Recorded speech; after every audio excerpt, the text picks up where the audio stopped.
Yeah. Let's do it live. Here we go. Oh, no. We're live. Well, now we're live. We're live now. I'm not going to look at the computer too much because that's going to be pretty weird. Yeah. I'm Nick. I'm George. How's it going, George? I'm good. Yeah? Yeah, You long good? day. Feeling Long day. kind of tired, but Absolutely otherwise fine. really good. Yeah? How about you? Good. Yeah, Good. Can't complain. I know. I'm glad that we got the streaming up this time. Yeah, absolutely. I'm And used to like that. on a proper channel. We're Yeah. not just on yours. We're not doing it through the iPad. No, not through the Did we not even iPad. talk about that No. episode? Oh, the episode, I don't know what you're talking about. I don't know what Yeah. you're talking about. Just like Jedi mind trick. Pretty much. Yeah. But today, we're going to Yeah. talk about various different things. You already have a solid list. Yeah, the solid list that I cannot see right now at this very moment, I know. but I will see it now. Yeah. And I remember networking. networking. Buffer. Yeah, but Buffer. You're going to go to Buffer. I am going to go to Buffer. And for people who don't know, what is Yeah, Buffer? so Buffer Festival. You're probably better to explain this than I am, I'll- but I'll fill in the blanks you after. blank fill in the blanks. Okay, so it is now in its 6th year, No, fifth. 5th year. Okay, so it is a YouTube festival Mm-hmm. that they're trying to make this very like film-esque, so very TIFF style, where it really is a festival that celebrates a lot of the great creators that are on YouTube, either regardless of like how big or small their following is. If the content's good, that's what they really want to be looking for.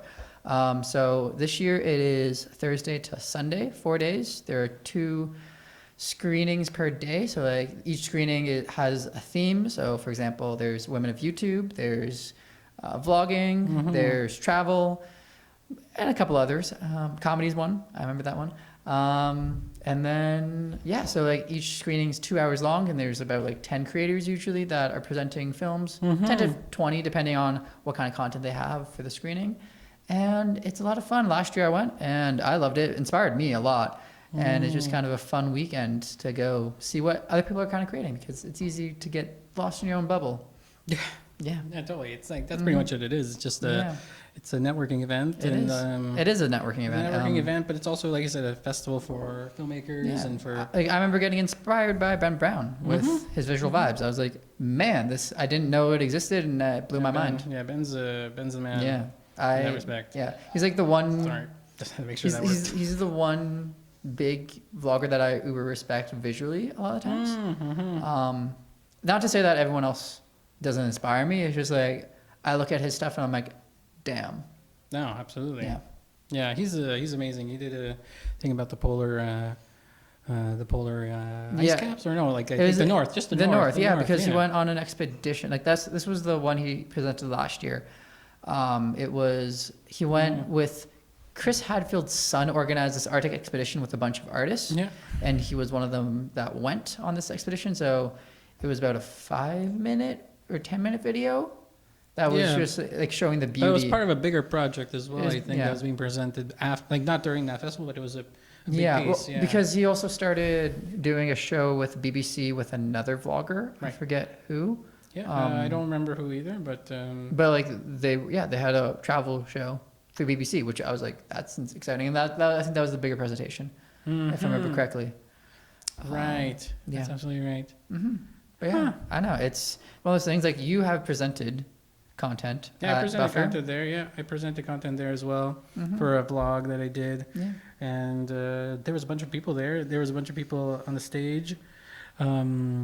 Sarah Dici and Shay Carl. So, and then there was also a music vlogger as well. So there was like a bunch of people represented in different fields. Yeah. I was just represented as a vlogger in this purest sense, I guess, if you want to call it pure sense of it. I mean, just like talking Vlogger about- for vlogger's sake. It's how people Yeah. have like comedians, musicians, Yeah. musicians. You're Absolutely. vlogger's vlogger. Totally, sure. When I need to be, you know. Of course. Because everyone else had their own Yeah. niche, and it was very interesting to see what everyone did. A lot of people everybody was kind of the same, but they all had their own little niche, their own Yeah, little it's- thing about it, and some of them capitalized and made it their living. Some of them do it for creative sake, or some people use it as a creative mechanism for their music, Yeah. or partner of it, or piece of it.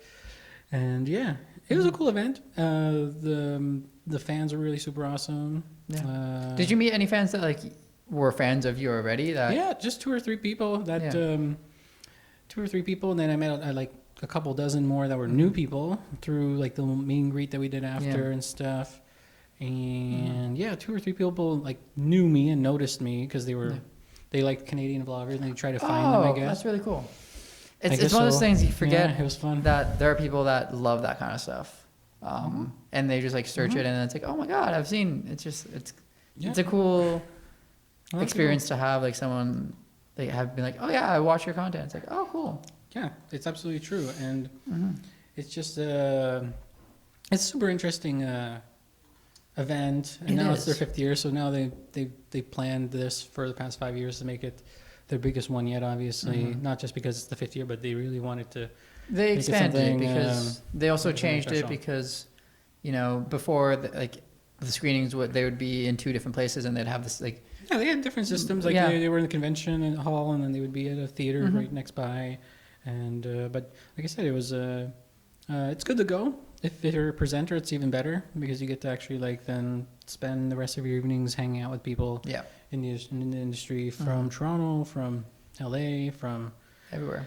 New York, from everywhere. Yeah, Yeah, because people And- people travel for this event, which Yeah. is kind of cool.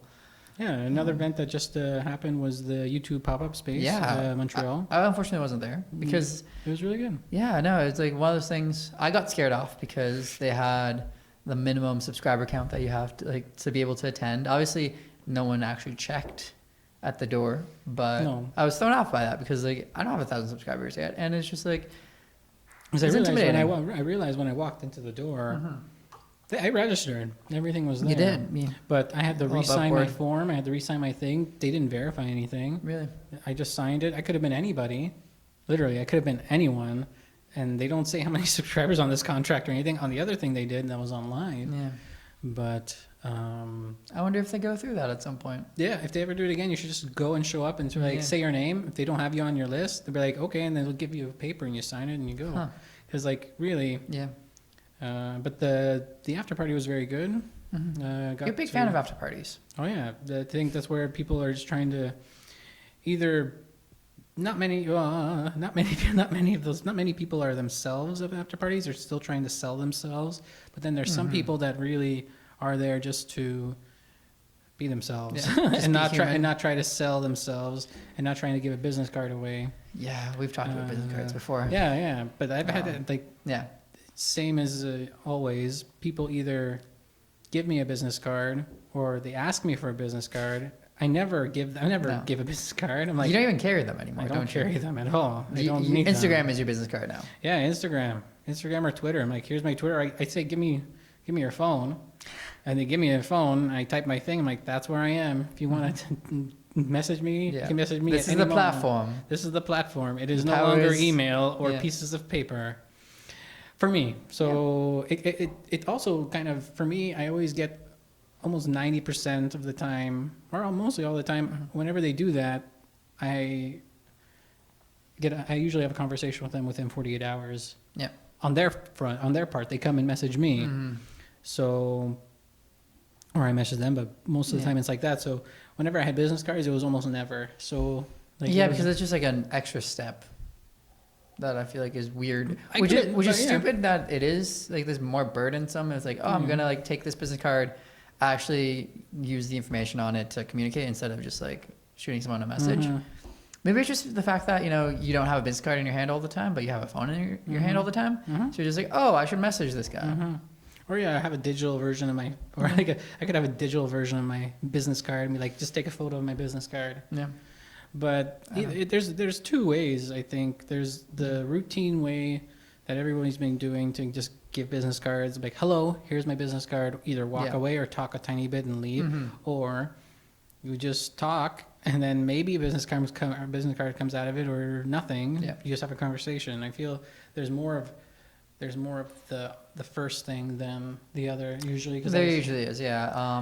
But like I said, Yeah, no. people still do it. Like They do. I gave, I literally just got my first business cards for Nick's Lab, so yeah, I saw that. It's so cool. Yeah, Very I- nice. yeah, I'm a fan of it. Carry a couple in my pocket right now, Hey. but it's one of those things like Oh, I don't hate on it. It's just I don't. I never had the. It came to the point that I was wasting money and wasting. Yeah. Because I was just like I was getting. yeah, I was like, that's the thing. You already have your clients, and like Yeah. I was getting. you don't need to stuff. worry about that again. Right. Well, yeah. Yes and no. Well, yeah, it's. Yes and no. I think maybe this is just like insecurity when you're younger, where you're just trying to find little things that show that you're professional.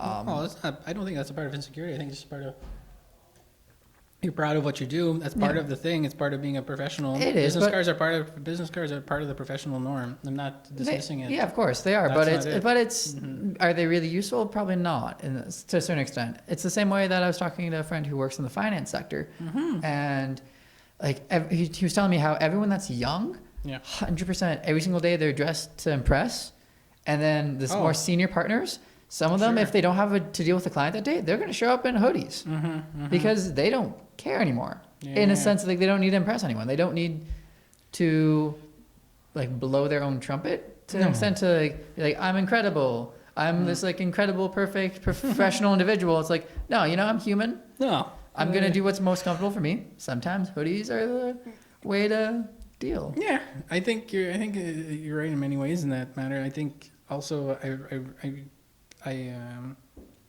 listened to a video a couple days ago, and it had a person being dressed for an award show, and he had a guy come in for I can't remember the name. That's why I'm not saying what video it is. Was this a purple suit? No, I don't. No, remember. okay, because like Donald Glover made. No. Yeah, This is no. like a YouTube Okay. celebrity, but Oh, anyways, okay, he had a person fitting him, Yeah. and the guy who's fitting him owns his own suit, Yeah. store, and he's been doing it for 50 Is a tailor? A tailor. He's been doing it for almost 50 Yeah. years, and he's like, you always have to dress. He's like, he said to him, he's like, you have to always dress like you're always conducting business, Yeah. and you always dress in what you only dress to exactly how comfortable you can stand it. You know, if you're in a suit, dress as tight but as comfortable as you can. So, and Yeah. you dress for the job. Mm-hmm. All the time. Yeah. You always dress like you want to impress somebody, because that's how. Yeah, I think there's a famous Coco Chanel quote where just like I think it goes along the lines of dress as if you're going to meet the love of your life Okay. any second. Yeah. So it's like you always want to Yeah. put your best foot forward. Yeah, put your best foot forward and stuff like that. I really admire it, because this guy was been successful for 40 years or 50 Yeah. years in LA, tailoring people, and just wow, that's really good advice. When you go to parties and you go places like that, you want to either look like everyone. You kind of have to play the game of the social jungle. Yeah. You have to dress like everybody else, sort of, or at least really feel don't. or dress really like it. don't, or feel comfortable, or just like I said, Yeah. the main thing is feeling comfortable with what you're wearing. And yeah, Which is it's an extension of who you are to some degree. yeah, Because it shows your personality. Absolutely. It is an I know. exactly. Yeah, totally. I recently invested in getting nicer socks, for example. I'm not wearing them right now. I'm Extra just, socks, like special socks where it's just like special socks. well, Okay. not special, but like in the sense that they're colorful, they're bold. Okay. Because I used to just wear white socks all the time, and though currently I'm wearing them right now. Okay. It's one of those things I thought I've always been fascinated with, like the small little details that men can do for fashion. Because Oh. we don't have that many options. Like you're gonna wear You'd be pants. surprised. There's a lot of Well, stuff. there are, but I feel like the best places to be flashy are usually in the small details. So, handkerchiefs, socks, ties, watches, like the small accessories Absolutely. that's where you can show a lot more personality, I find. So, yeah, absolutely. yeah. There's a good Reddit called I think it's called Male Fashion Tips. It's a subreddit. It's really, really good. Shout out to anybody who ever sees that, whoever moderators that are there. But yeah, it's a really good subreddit, and talks about like color, coordinating, and like it even gives you like setups of different things of how to wear at work or whatever. You never think about it. You never know where to go. Do you have to go to Top Man, or do you have to go to, any of those types of places? But that's that. So. It's just usually not a conversation you have with other guys. Like, where do you shop? Sure, that's why Reddit exists. Yeah, thank God for Reddit. I think it's for Reddit. Enabling men to find out about fashion and the love of cats to be enjoyed by everyone. Well, I love cats and Well, yeah, other things. I've literally heard one of the founders of Reddit say how, there's a reason why cats are so big on the internet is because dog people have dog parks, so you can talk about your love of dogs, and Absolutely. with someone every single day. But cat people, they're just at home. Oh yeah, they're always at home. Yeah. They're always just sticking around, staying there, and Yeah. doing God knows what. just plotting your death. Just plotting deaths. Yeah, plotting multiple deaths for everyone. You Yeah. know. And on other news, now I was listening to several of your videos lately. Now the microphone is back on track. I remember you were having some malfunctions. Yeah, because it's been a couple of weeks since we've had a. Yeah, Since because I another keep on recession. going around my issue with the audio, actually. Okay. Because Now you have clip-ons. I saw a lab. Yeah, That was good. I use the lav a lot now. Good. It's because my issue right now is that my Canon 80D is actually the input for the audio is broken. I actually need to send it to Canon. I just haven't found the time where I'm not working on projects to be able to send it in. So it's just like the awkward, I need to find space to be able to send it in so that they can repair it for me. And so, yeah, for the last little while, I've just been using labs because I had them anyway. So, Which labs do you have? that's a good question. It's their Sennheisers.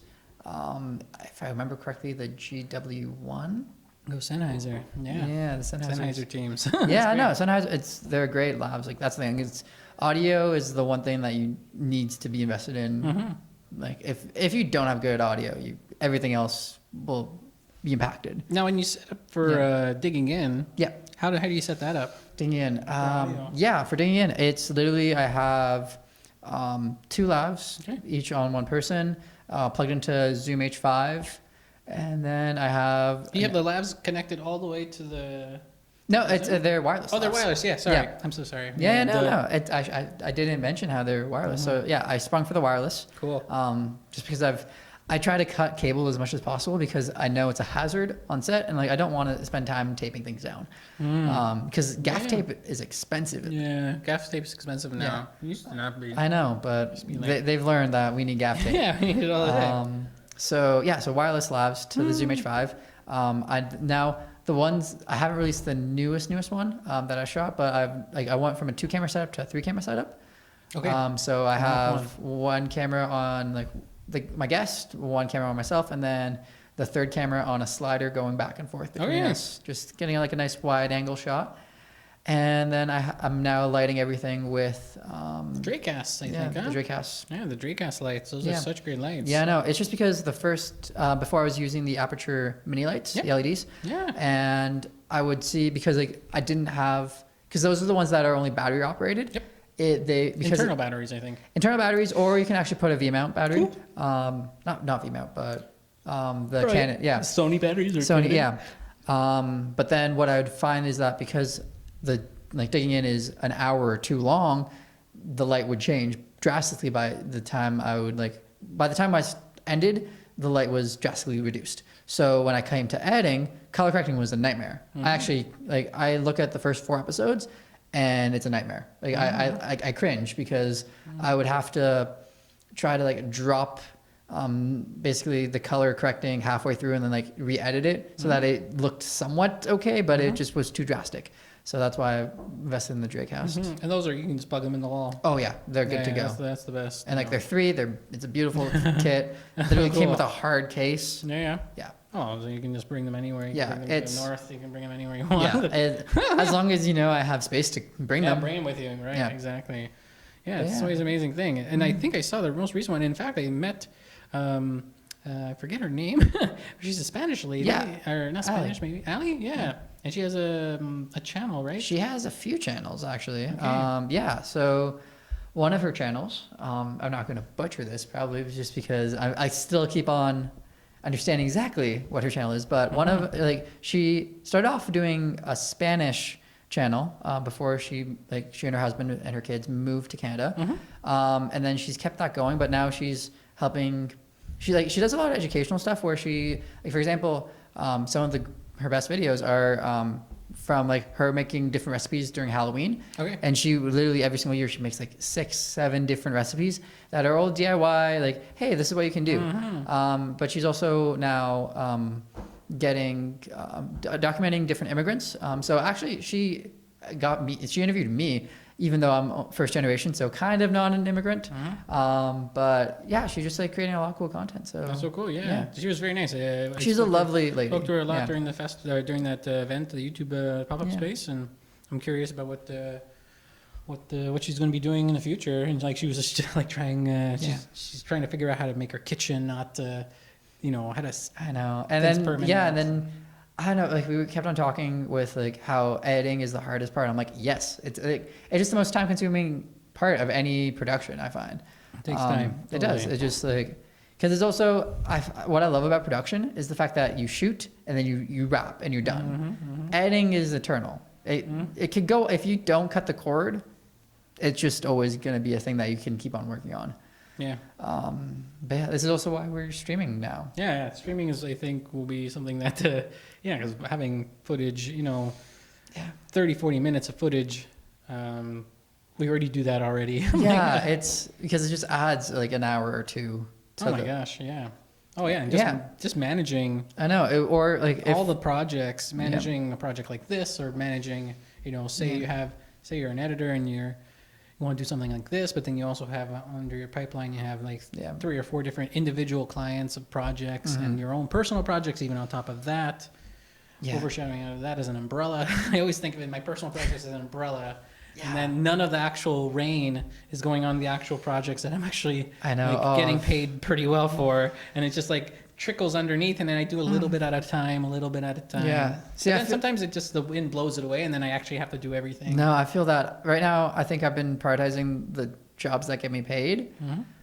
And it's been good on that front, but then I keep on struggling to find time to make sure that everything else that I'm working on personally is still fine and operating, because it's one of those things. I know that consistency is what's going to be the best thing, for me, but also just for the channel itself. Yeah. Usually 4 times a year for me, and I do this, like I said, about 4 times a year. I usually do a stop, a full stop for about, I think 10 days. It depends how much personal projects I have. Yeah. If I have a lot of personal projects and they've always been held back, I send emails to all my contracts that are conflicting and say I'm taking a 10-day pause. And then usually it's like 10 days. And then I work 10 days hardcore on all the things that I had before. That way I never have, and then when I'm done, I go back, but I do that almost once a season. Oh, that's kind of nice. And then and then after that, I go about as usual again. And it's really helped. I've been doing that. I did that about 2 years ago. I started Nice. that was one of the things I do. I don't think we talked about that before, but that's we what haven't. I do. Yeah, that's one thing I do. I think that is very reminiscent of sprint weeks at startups, where for people who don't know what sprint weeks are, it's the fact where it's usually like a challenge internally in the company where it's like, hey, we really want to like be pushing a product or a service, and it's like, how far can we go in like a 2-week span? Where it's just like, we're just going to dedicate all our time and resources to this right now. Let's see how far we can push it out. Absolutely. Yeah. And then how do you manage your projects as of now, as of lately? As of now, yeah, it's because now it's like almost busy season for you now. Now summer kind of it's been now it's settling. Well, like summer is also a busy season. I find like the quietest season is the winter, like January to absolutely January to March for March. me. Yeah, it's the all quietest. internal projects for me, unless I I have some, but it's not. But it's just right now, it's just been kind of overwhelming a little bit, just with the fact that like everything that I'm doing, it's just because it's also my personal projects. They weren't like dedicated shows that I've been working on for a year, for example. So it was just like setting up everything has been a little hectic, and just understanding the processes that are going to make everything run as smoothly as possible. And I'm still kind of working out the kinks. For example, just having templates for episodes. So because everything's been kind of up in the air, also because like work in progress started from, just being a very like edited piece that's like 15 minutes, and like I was gonna like bring in other people like and try to showcase that with the vlogs, but then just with being conscious of time and my energy needing to be put to commercial work to pay the bills, and just because like as much as like I love doing personal stuff, I think it is more reflective to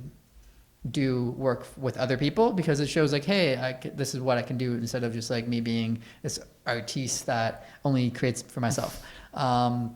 But that being said, like for example, with work in progress, I'm now trying to switch it to be it live streamed, and then maybe I can bump it back up to being closer to daily like work in progress episodes. because then it captures like a sense of what I wanted to, which was just like the daily struggles and ups and downs of being a founder. Yeah, because like the way like Gary Vee and all those other people, they have people. They have so many people. They have people working on it. Oh, I know. So it's I look forward to that. Even the podcast, like he. Oh yeah. So you have to in your position, you're trying to cut down as much editing as possible. Yeah, because I don't want to get stuck into editing because though that is one thing that I'm really strong at. Oh, of course. It's just and it's like my skill and like that's the cornerstone of probably my business is the fact that I can edit really well. I literally had a project this weekend where we shot Saturday morning and I had the turnaround time for that night. Like the video was good. It was clean. Nice. Everyone was happy. It was awesome. But like that was stressful as hell. Sure. Sometimes it happens like that. Yeah, know? But like I had to do it, and like that was just kind of the time frame I had. Which was kind of nice. Also, just like time frame, that's how it goes. Yeah. It's also like setting expectations at that point. Be like, there's only so much I can do in this amount of time. Absolutely. Templates. I like actually sprung for an After Effects template from Rocket Stock, and that really helped. Okay. Yeah. Nice. Just for some like nice text, Cool.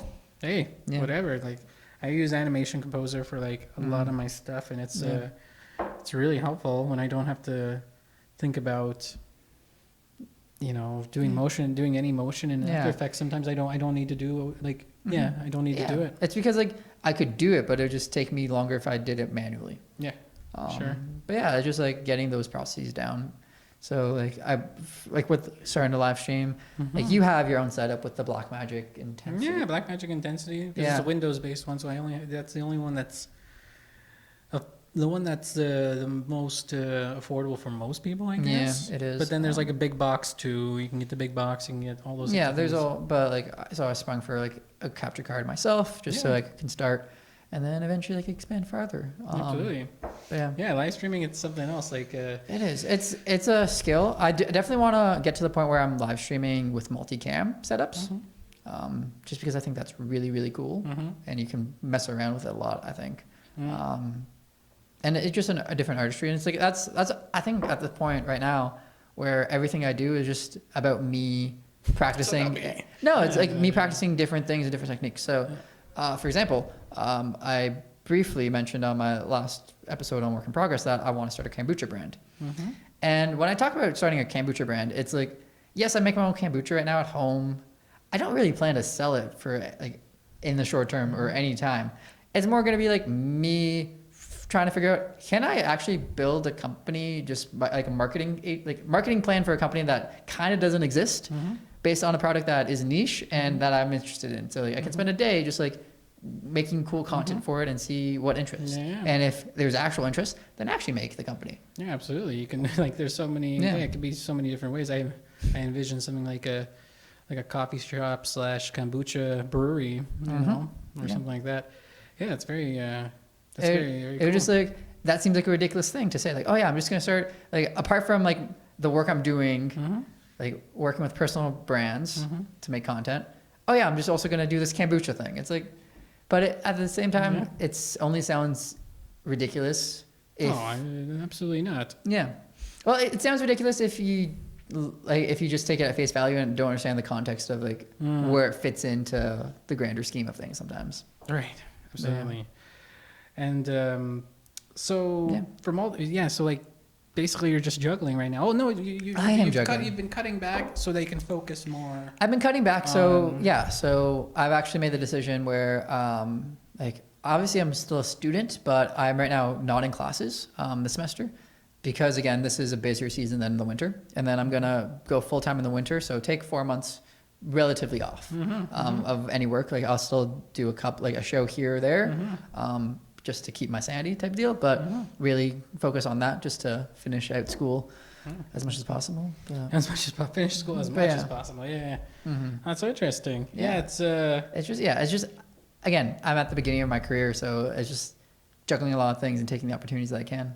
Even mid career and end career, like end career. I mean, in a way. Are you there at this point? I'm at end career. Your end career? I'm at a point right now that's not bad. That I just want to now have my empire work for itself for Yeah. me. So tell us about your empire, because I got really excited about the No, empire there's no building. empire level of me. It's just Well, this just a matter of beginnings. the beginnings, yeah, because It's like you're building Rome right now, but like it could be Rome this is being huge. built, and there's Roman Empire. bricks being supplied to me. Thank Yeah. goodness.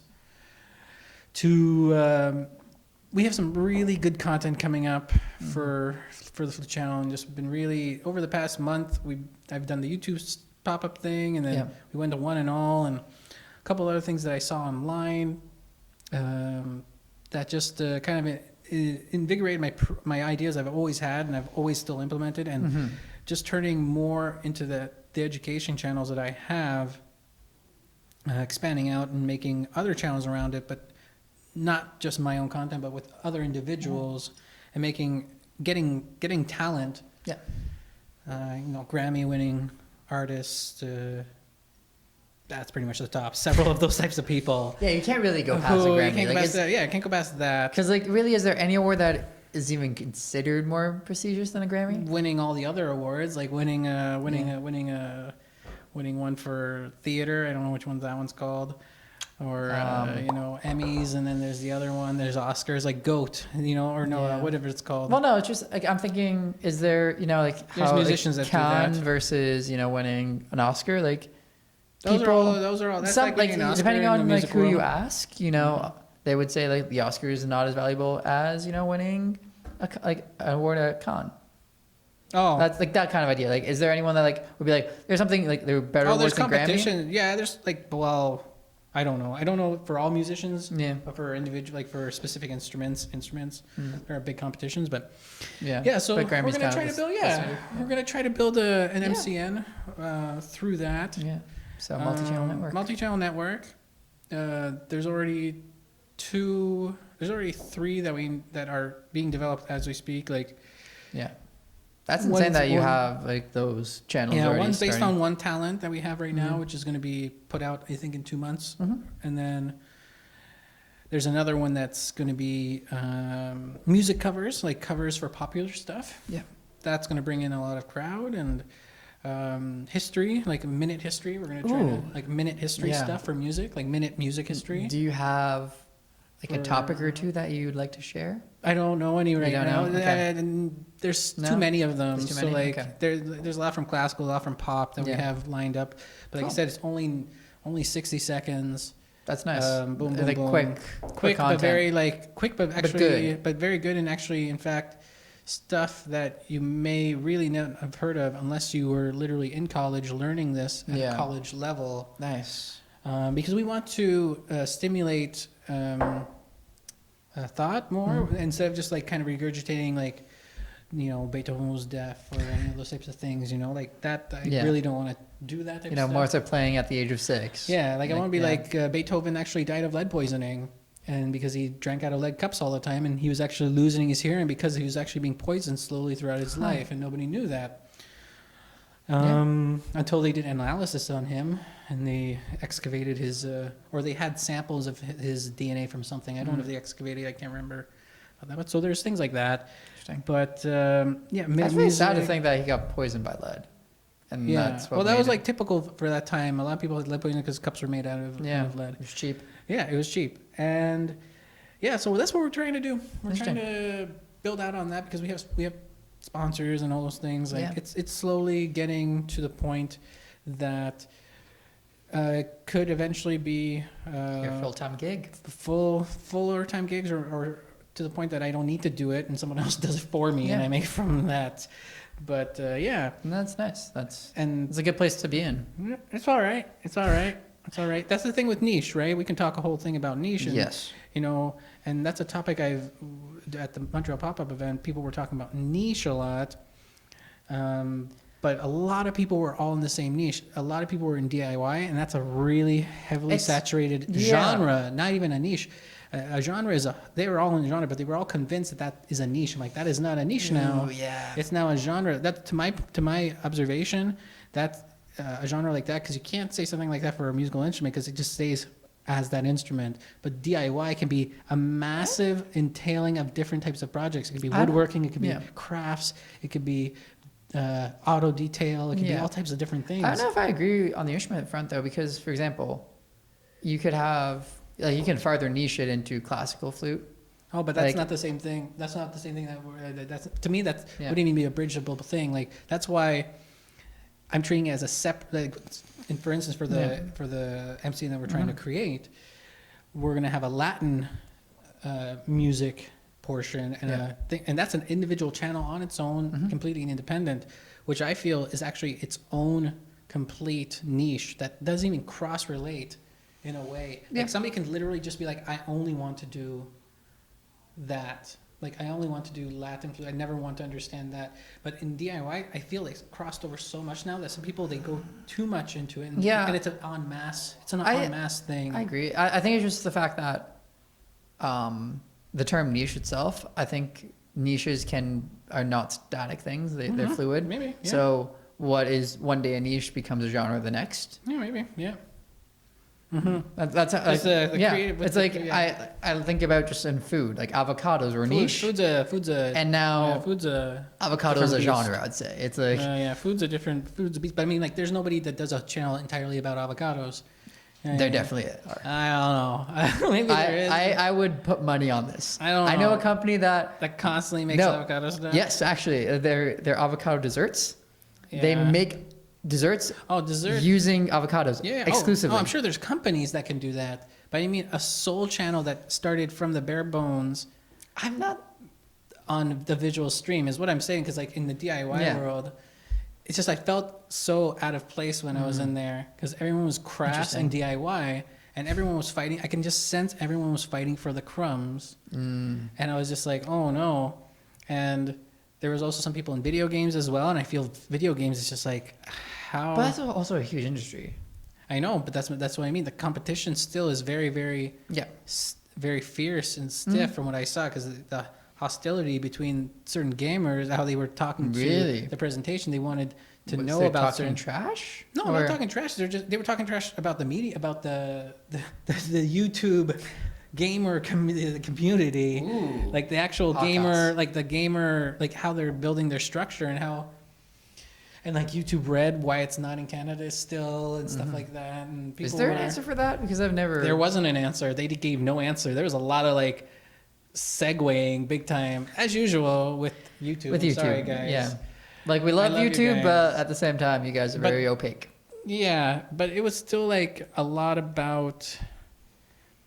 It was the same talk as last year. In fact, if I really think about it, it was just this. It was scarier this year. It was scarier. Yeah, because last year, because it was a cookie cutout of what they presented last year, and Patrick didn't even want to. Patrick's one of our friends who runs YouTube Montreal. He was saying the same thing as me, but in addition, I added that last year all they were pushing was create, but now they were not doing that as much. They were just kind of pushing. Using live streaming and stuff like that, like using more live content and Yeah. doing all those things. Meanwhile, the live on mobile, somebody was just completely trash talking it like it was Yeah. a baked potato. Like we tried to do it, and even on an iPhone, somebody had mentioned it, saying it's a baked potato. You have this powerful phone, but it doesn't pull Oh, out yeah. you can't do any exposure control, nothing like that. For professionals who want to try to do live streaming a bit more Well, that's the thing. easier, It's and if you want to be professional on it, then it's like investing in the gear to Yeah. make it look good. yeah, but that's that. I know. It's a It's- scary thing. I could, It is. We could have a whole entire episode of the conspiracy of YouTube, and that could be Can you please do that? Okay. Because not you're today. just- I can't do it not today. No, Not but today. like It's you're gonna too take hot. me down the rabbit It's too hole. hot. It's too hot because- today. I remember, and even I spoke to Ethan about it a long time ago. Ethan from H3H3 Yeah. in September last year, and I messaged him privately, and he messaged me back saying, "Yeah, that's what it is." He's like, "Yeah, it's really, really scary," and I think it's just now they're. Last year was pretty scary how they were pushing people to engage people more by doing certain things and stuff like that. It's like big really business. like selling and like, because Yeah. but whenever we had questions for them, that was the thing. That was the main scary part for me. And I think if anyone from YouTube is seeing this, is that the presenters really need to have all their answers checked. Like they have to have come prepared. Like every box that they think someone's going to ask, they have to be prepared to say something that can work instead of segueing and dismissing people's questions. Because it seems sketchy if you're diverting, because this is the thing you work on every day. But it just makes us feel like we're the slave and we're just listening. Well, yeah, we are. And they're just, doing that. So I'm simulating a whip if you guys hear me just on the podcast alone. Yeah, so it's really, pretty much. And I wrote several posts on that on Reddit. And if somebody ever figures out who I am on Reddit, then you can read them. But challenge. Challenge. Right there. Good luck. It won't be easy. It won't be difficult, I'm sure, for some people. But it's really, really, really a scary thing, those events sometimes, because it's like you're there with the machine. And the machine's telling you how to do things. And they came out, I felt they came unprepared. Because it was this, and imagine it was the exact same thing as they usually show to everyone all over the world. And I understand a lot of people don't. Well, it's like a lot of people don't know that stuff. They're brand new. There were so many fresh faces there. It was amazing. A lot of fresh faces. A lot of people that were very energetic and have no idea how to do any of that stuff. It works very well. But if you're inviting people that have already been to one, maybe don't put them on that list anymore. Yeah. Because I personally don't want to go to those things anymore. Is the content just roughly the playbook? Yeah. Because that's the thing. It's like even more watered down. That's okay, because I've read the playbook. I've read like the first 2 versions of it. Yeah. And it's like it makes sense. And like if you want, I would highly recommend, if anyone is a visual learner and B wants to get into YouTube, read that. Yeah, read because that. it gives you the whole back history of what works and what doesn't. Yeah, what works and stuff like that. And like people were throwing out the word algorithm again, and I was just like, well, guys, let's all go down this rabbit hole, because the guy's gonna just totally go around your question. Like, that's so irrelevant. I'm like, I wanted to just, and I laughed when somebody said, I laughed out loud. I was like, guys, just chill. We can't. The algorithm now is just this weird little child that just does self-learning. And like it's self-learning, but people didn't understand that concept of the self-learning thing. And I'm like, yes, no one watches it. Sometimes they don't even look at the code for a month. Yeah. Like, because they don't need to. Yeah. It's an up and running beast. Yeah. And like they're just standing there, and he looked like literally a guy who was just sitting there for a month waiting. Like he was so like, yeah, because there was a lot of gamers that were saying that, and it was really last year was super interesting, because there were some coders there, and there were some people that, and there was the people who were implementing that algorithm from Switzerland. I think they were from Switzerland. They were there, and they were throwing out some freaking really good golden little nuggets in the air. These nuggets were like, oh my gosh, and it's so relevant now. Like that's how so many people are capitalizing on a lot of companies we know of, and even other companies. They are severely thriving on this malfunction of the algorithm. Yeah. That's this. They're capitalizing on it, and it hasn't changed. It hasn't changed, but eventually it will. Because I think with the algorithm being self-learning, it will catch on to the fact that how these companies are capitalizing. It's not really producing good content most of the time.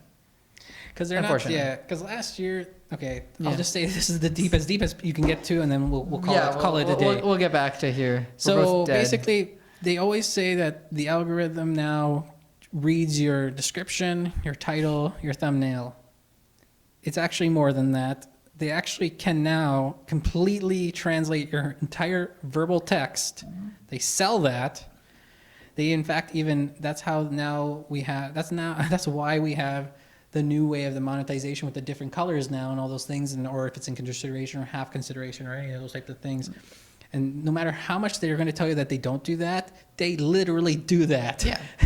Like you can say that the captioning is that thing, but that's actually not the captioning thing. The captioning thing's a subsidiary thing of it. They actually literally are able to scan first the audio before the video.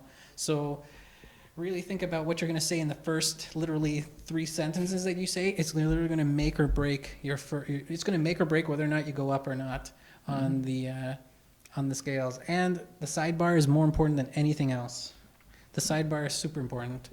I can't say anything more than that because that was just but the sidebar is the most important thing on YouTube. You make it sound like you're a conspiracy theorist. It literally is, though. It's actually truth because I've heard it from coders. I won't say who.